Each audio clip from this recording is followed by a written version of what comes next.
Interview with Westjet? What an opportunity. What am I gonna wear? Maybe a bit too casual.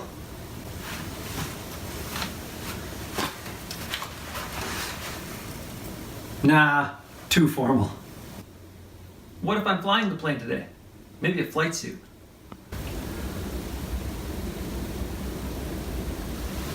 Just right. Volleyball? Good idea.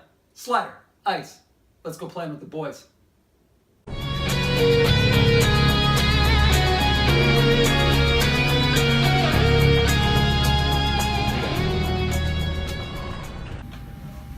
Oh, hi. I didn't see you there. I'm Maverick, and today we're interviewing Richard Bartrem from Westjet and checking out this beautiful Westjet 737-800. Actually, it's Halloween, and today I've got a great opportunity to speak with Richard Bartrem, the Vice President of Marketing and Communications at Westjet. Welcome, Richard. Thank you. I'm reliving my 80s all over again, the Top Gun references, and you play a very convincing Maverick. Well done. Thank you very much. So before we get into anything CAEP related, let's talk about Westjet. I fly Westjet pretty often. I love it. My favorite airline. Thank you. And seriously, the April Fool's campaign from last year was awesome. Yeah, we had a lot of fun with those. It's something we started. We started doing those in 2006, and they predate YouTube. So we were doing them as fake press releases originally, and along came YouTube, which gave us our own platform to actually start doing our own video content, and we've been doing it since ever since 2006. What's your favorite one? My favorite is Cargo Kids. My wife's favorite is Helium, where we announced this one. I'm no scientist, obviously. I'm a marketer, but the helium one was we announced that we would be replacing all the oxygen on board with helium, which would therefore, much like a balloon, if you get enough helium into a plane, could you actually make it lighter and therefore spend less money on fuel? So I'd still like to try it at some point in my career, but they won't let me anywhere near the point. Did you guys actually pump helium in for that? No, that was all done in post. And I get the question a lot, and from a safety perspective, we're in an active hangar in one of our actual aircraft. In fact, the plane we're sitting in now is the newest aircraft in the fleet. This is the 737-8 MAX, which we're the first airline in Canada to be operating this. We're one of the first few in the world, and so this is state of the art, and it's a, let's call it a retail price of about $70 million. So they wouldn't let me pump real helium into anything this expensive. I guess not. So one of my favorite stories from WestJet flight, one of the great flight attendants, can't remember his name, but was going down to Vegas, and I'm getting the safety briefing, and he tells me, time to turn off your phones. I say, oh, okay, got to put it in airplane mode, and I'm sitting right in the front seat. And he says, I'm sorry, sir, this isn't an airplane. This is a jumbo jet. But and it's everybody brings their own brand of humor, and it's one of the things that we celebrate at WestJet is, there's obviously going to be some standardization in terms of the requirements of the role. Certainly from a safety perspective, there's going to be some very rigid rules around that. And one of the great quotes we work from is we had heard a speaker from BC, and his reminder to us was around the idea of loose and tight, recognizing when you need to be tight with the rules, and obviously from a flight safety perspective, that would be one of them. But the other one is then realizing when you can be loose, and so that's where we do want our individual WestJetters to bring their A game and to really be able to be unique in that role. And there's a perfect example of somebody wanting to have a bit of fun. Yeah, it's individuality, but within a team Yeah, still. absolutely. Yeah. So before we get to the serious CAEP questions, why don't you tell me what your favorite or funniest moment with Westjet has been? Oh boy, I've seen a lot of them. Some of my favorites. I would like to go back and do this one. Of course, now as I put it on film, everybody will know about it. But years and years ago, on longer stretches, and this is of course before we had Wi-Fi or connectivity or live TV or anything like that. So the flight attendants are looking for ways to pass the time, and one of them would suggest, this is important that you remain limber and stretch over the course of the flight. So let's actually do some in-flight yoga.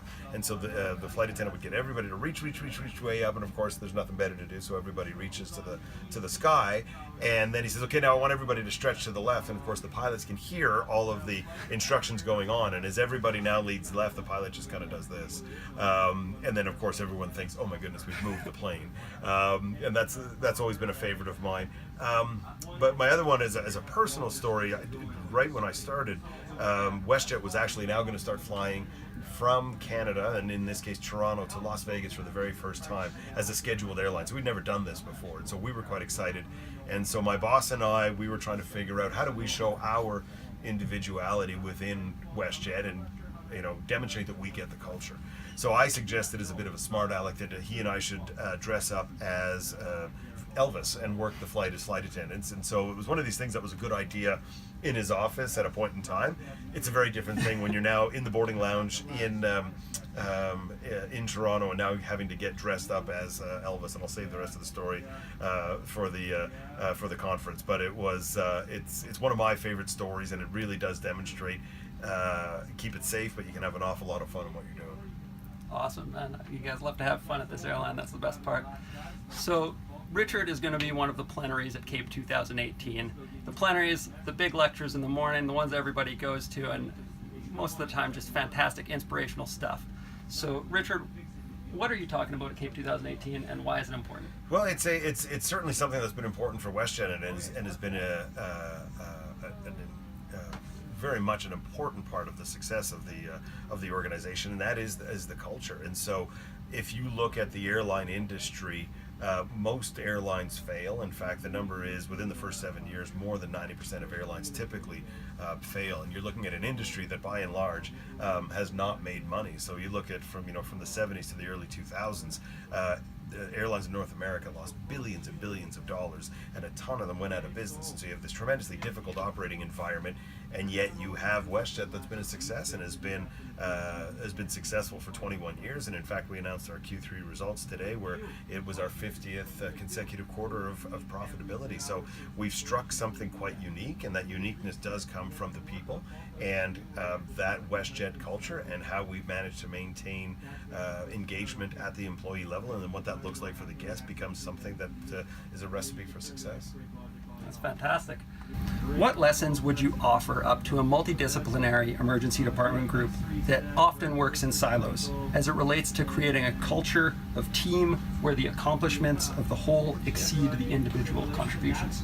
Yeah, it's a good question, and I've spoken at medical conferences before, and the first thing that I'm always careful to say is, I'm not going to profess to tell or be able to tell any doctors or nurses or anybody else working in the medical community anything about what it is that they do. Having said that, there are some learnings from how WestJet has set stuff up and how we have actually built out what we call our 5 secrets to success, and it really is rooted in that WestJet culture.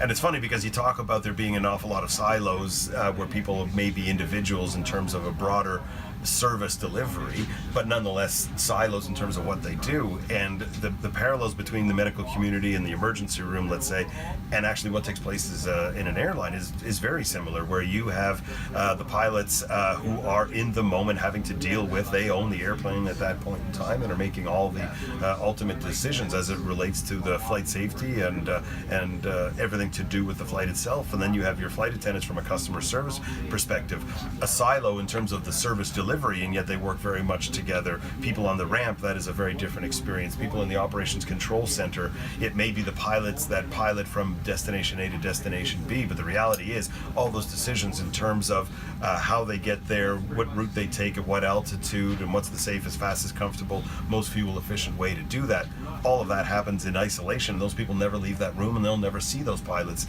of the more than 700 flights that we would be operating on a daily basis. So all of this happens in silo, but it is very much a dance, and there's a rhythm to it. And what we focus on is how do we make sure that from a culture and engagement perspective, we're celebrating the great work that's done, we're having those conversations that need to happen in order to be able to deliver a safe experience and a great guest experience side of things as well. And all of that actually does come together nicely. And so that's what we'll be talking about at CAEP. Great. Building on that question a little bit, how do you make sure that each of these different team members within these silos feels that their contribution is valued? Yeah, well, one of the sayings that we have at WestJet is it doesn't matter what you do, it matters. And I think there would be some parallels there as well. And it's a message that we like to reinforce, because the reality is, yes, your pilot may possess a certain amount of skill training in order to be able to safely pilot an airplane, and so you may fall into the trap of saying, well, that's the most important job, but that plane doesn't move if accounts payable actually hasn't paid the bills in order to be able to put fuel into the aircraft. And none of that happens if account payable doesn't do their job. So you might want to say, well, if cash doesn't move, nothing moves. But there's no cash to be had if there aren't people booking them on the website or in the contact center. So everything matters. And so that is something that we'd like to reinforce constantly, is you may play a different role within the organization or have a smaller contribution. It doesn't make that contribution any less important. That's right. Like in the emergency department, for example, the admitting clerks have to just make the chart for the patient, and the nurses, the triage, have to see the patient and bring them in, and all this stuff doesn't get done until they don't see a doctor until way later, after a whole bunch of other people have already seen them and provided a huge amount of their experience already. Yeah, and then somebody comes in and cleans up, and that's certainly Exactly. in a hospital environment. Yeah. That's tremendously important, and is an integral part to the overall experience. If somebody's not picking up after what's going on in the environment, then that's a risk, and it's a risk for us as well. Yeah, sometimes I say to other doctors when they use an ultrasound machine and leave it dirty, I'm just like, your mom doesn't work here. She's not going to come in and clean up this ultrasound machine after you just covered it in gel and blood. Yep. And then a couple other things.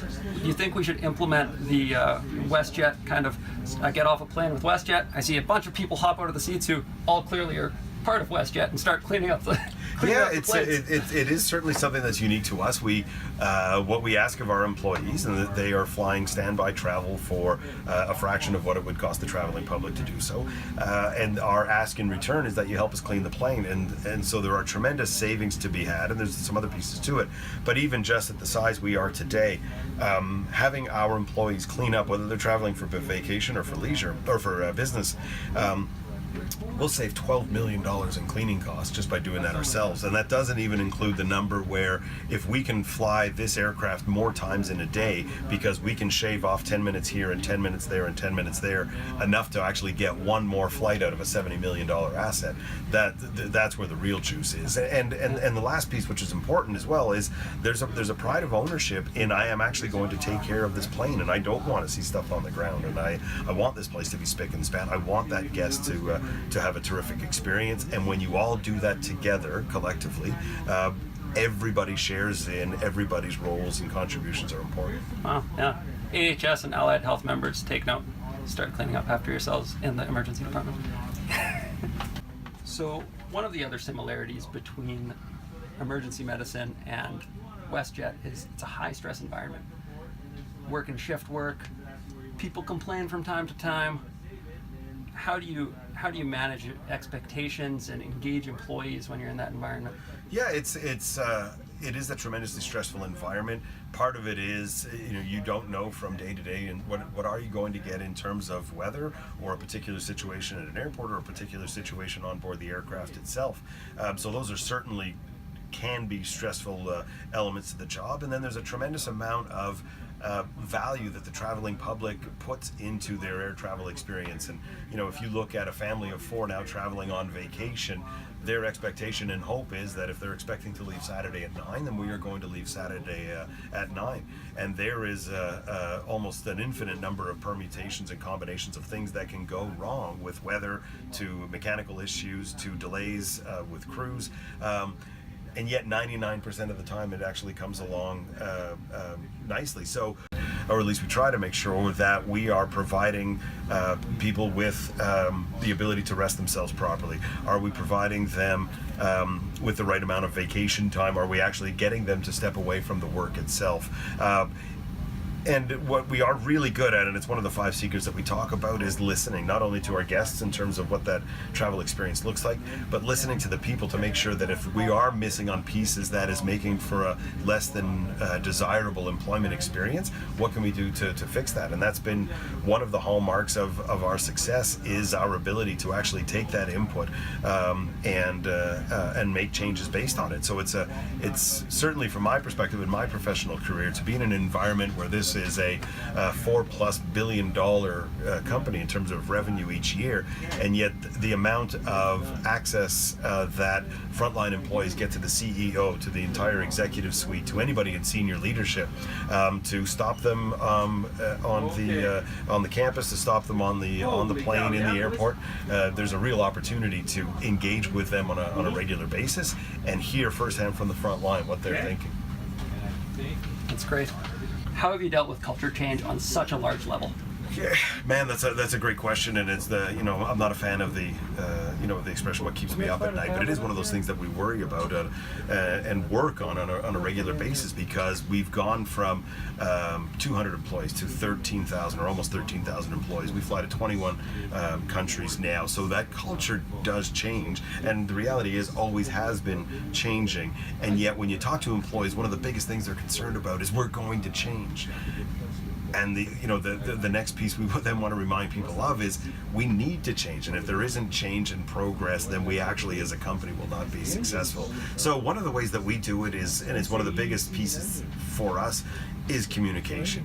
It's that much easier for you to come along for the ride if you are actually involved and understand what it is that we're trying to accomplish. So we've got a variety of communication vehicles available to us that allow us to communicate right down to that front line. So everything from being able to communicate right onto a personal device, so that individual WestJetter, whether they are overnight in Prince George, or they might be in St. John's, Newfoundland, or they might be in London, England, we're making sure that we've got the ability to communicate with them, bite-sized information. They know what's going on. They feel like they're a part of that change. That's one of the ways that we get at it. Another way we get at it is they're even more involved. So if you look at, for example, WestJet Encore, which is our regional airline that uses Bombardier Q400 aircraft, that decision, very much a strategic decision at a board of directors level, the ultimate decision was left to the employees themselves. So our board was asked, we made the recommendation, this is what we would like to do. They said, we like the idea, but make sure it doesn't impact negatively the culture.